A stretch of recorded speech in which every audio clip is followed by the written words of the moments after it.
gabi po, Ate Emmaline. Pwede po ninyo tulungan po dito sa instrumento ko po. Oo naman, syempre. Salamat. Buksan natin.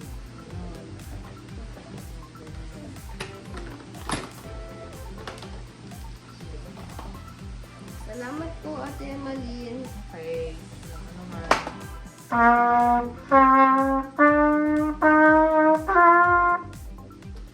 Ate Emmaline, maaari po ba akong kumain nito? Yung merienda ko po. Oo, pwede. Sige, kumain ka na. Salamat po.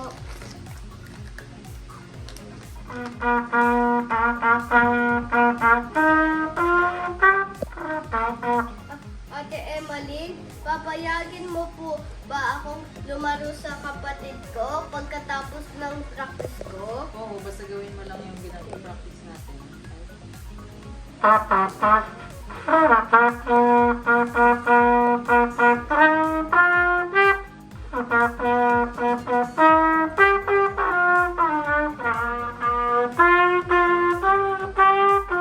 Ate Emmaline, pahintulutan ninyo naman po ako kasi pupunta ko sa CR po. Oo, sige. Pwede Salamat. sa CR.